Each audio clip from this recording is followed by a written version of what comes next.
Good day, everyone. Welcome back to my channel. Today we're diving into a timeless classic that has shaped the minds of millions, myself included, As a Man Thinketh by James Allen.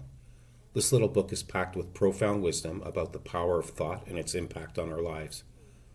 I'll be sharing one key lesson per video in this series from each chapter, and at the end I'll ask you a question that'll get you thinking. But before I begin, I just wanted to have a little quick recap with you. And I'll also be asking you a question in the end. And this time I'm looking forward to seeing some comments to start some conversations. But before I begin on the chapter, how many of you have, for example, had a thought, maybe your day started off in the family household that you're in, and maybe there was a bit of an argument or a disagreement about something. You ever notice that that can linger in your head? Maybe you didn't get to finish the thought you wanted. Maybe you can, you know how egos are. You could have felt insulted, upset, angry. And, you didn't even resolve it at that moment, but the thought lingers in your head and you go to work and you think about it. So you're not even really focusing. I mean, you could probably do some tasks that you're normally familiar with, but it's hard to focus because you keep repeating that thought over and over again. And before you know it, you're not even in new territory or in the present moment. You're just thinking about that thought. And of course, usually at that time, we're trying to justify things, prove ourselves right, because again, I lightly speak about the ego because it's such a deep topic, but whenever it gets us engaged, it really, really does, and it could steer us away from thinking other thoughts that could be more productive, that could produce more results in our lives, instead of getting stuck in a snag about an argument that may have happened at home or at work.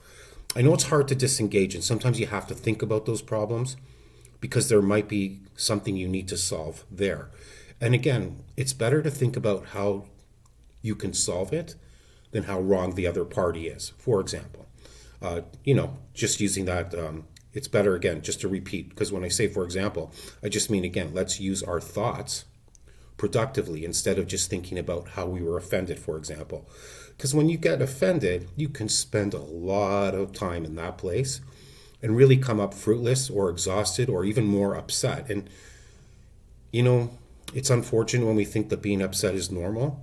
I'm not saying circumstances shouldn't give us the hiccups, and we should, meaning not the hiccups like that. I mean, just the kind of things where, oh, you didn't see that coming, but now you got to deal with something. Could be like a flat tire, somebody said something in the wrong way to you. Like, it was like, where did that come from? And again, you don't want to get snagged there too long. You have to sometimes think these things through, how you take care of it. Do you really want to attack, or do you want to maybe just take a quiet moment and think about how you'll prepare for a moment where you might be thinking to yourself, do I really need to respond to this? And if I don't, and I still have the thought that upsets me about what happened, how do I deal with that? Oftentimes, I'll be very quick with you about this. The outcome is the most important thing you can think. What do you want from that outcome? Do you want to, more than likely you don't want to engage because you're speaking maybe to somebody who's just not going to understand you at any level. So the outcome you're looking for is most likely, I hope, will be towards peace and solutions, okay? So again, when you're in a problem, it's easy to think about all the details of that problem, but what I'm really asking from you is to think about the outcome you are looking for your personal peace, I dare say satisfaction, and relief from something that upsets you. So let's begin with the first chapter of this amazing book. It's very short and sweet. I can't believe how amazing an author James Allen is. Very inspiring to me. In fact, whenever I get into the mood of writing, I find that I'm reading his works prior because he really just gets to the point in the softest way. It's not hard to understand what he's saying to you, and this book is fantastic. If you started with no other and you've never read anything by James Allen, all of them will produce the fruits you need for your soul and for life, give you the inspiration, and you might even find yourself inspired to speak along his way of eloquently stating things. Again, here I am getting chatty, but let's just get into the actual chapter of number one. Chapter number one, thought and character. So, in itself, that should say it all. Like, how does our thought impact our character? If you have a thought that you're upset with somebody, you know that that's going to change your character. You might be defensive, you could be offensive. So again, thought and character, that is the title of chapter one. This chapter is all about how our thoughts shape our character. Allen teaches us that as a man thinks, so is he.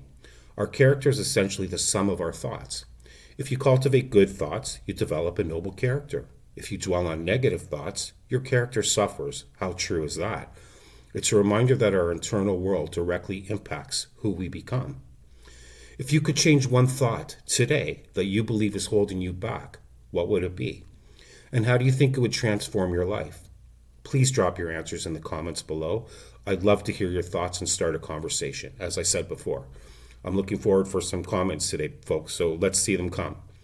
Thank you so much for watching. If you enjoyed this video, give it a thumbs up and don't forget to subscribe for more insights into personal development. Until next time, keep thinking positively and living purposefully. See you in the next video. Peace and love, folks, always. Have a good one. Take care.